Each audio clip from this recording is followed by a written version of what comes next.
works beside me day in and day out. There's nothing that this lady won't attempt to do with me. So not as my mother, but as the mother of my children, does a wonderful job. But how many of you, we were out in the yard working yesterday, how many of you know who Jimmy Dean is? Everybody knows Jimmy Dean, not for sausage, but for what else? Music.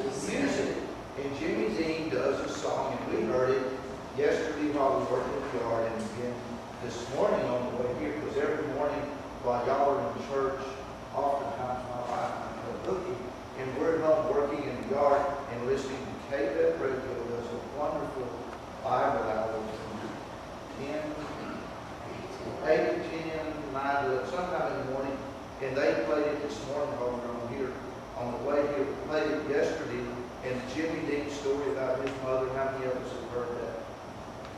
And he goes on and on about the things that his mother helped him with. And she was his guardian angel. She was all these kind of things. But that story was prompted to him because he found an IOU in his wallet of all the things that he owed his mother for through the years.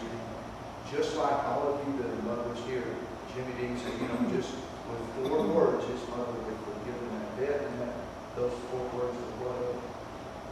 Mom, I love you. And those 4 words. So for all of you mothers, I know you've got sons and daughters out there that love you. But just those are the 4 words I want to give. Good. All right, here you go. No, I keep talking. You can't top that, huh? All right. All right. Who else? Okay, I say feel this like out. my brother-in-law, Louis, so I'm going to tell a little story about my mother-in-law. I'm Randy Coe. This is my wife, Cheryl, and she's my mother-in-law. And back when Cheryl and I were dating in high school, I remember that they had bake sales at our high school and stuff, so that my wife was in the choir, and she used to be in the choir here a long time ago. But anyway, I remember several years that I bought a German chocolate cake. And it was the best. I love German chocolate cake. And I always bought this one particular cake. Unbeknown to me at the time that Lorraine made them. And I found out after Cheryl and I got married that this lady worked continuously baking cakes and stuff at the bake sale so these kids could go to school. And after I found that out, I thought, I knew there was a reason why I was buying these cakes, because I just had to get into a family where I could have a German chocolate cake. That's not my point. The point is that this lady, ever since I've been in this family, has always been caring. She's always been giving. And my mom's not here. She's alive. She's not here, so I can brag on her. So I want to brag on this lady. I've never known Lorraine not to be a wonderful woman and a caring woman and a caring mom. So I had to see if I could beat my brother-in-law. None of you would have known my mother except for my wife Nancy and my mother-in-law Evelyn. Like some of our oldest members, she was born at the beginning of the last century.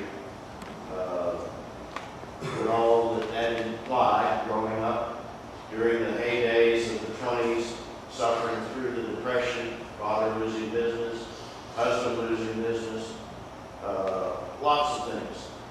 But with us 4 children. Despite that, she was very active in her community and went and looked after her elderly friends quite a bit. But more than that, she directed theater, both adult and children's theater, and her focus was on younger people. And were she a member of this congregation and here today, she would be so happy to look and see the younger faces that we have in our congregation. Thank you. Well, let's say Happy Mother's Day out loud. Happy Mother's Day!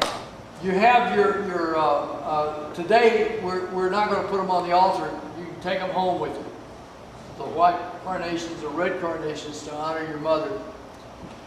Wanda and I, when we worked in villages in the third world, one of the things we discovered very quickly was that if you went into a village and the women did not want to do anything, you just as well move on, no matter what the men wanted to do.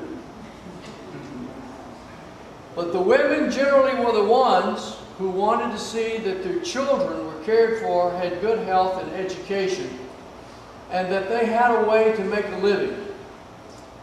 They were always the force to make something happen.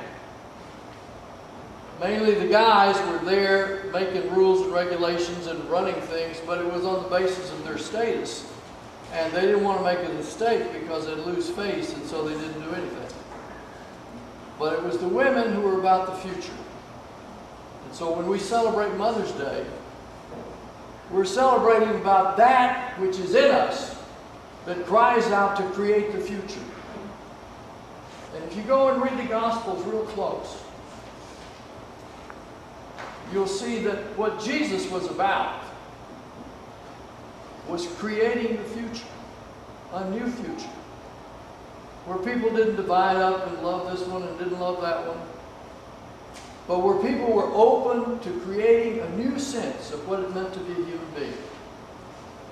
And that's what we celebrate when we celebrate Mother's Day. Amen.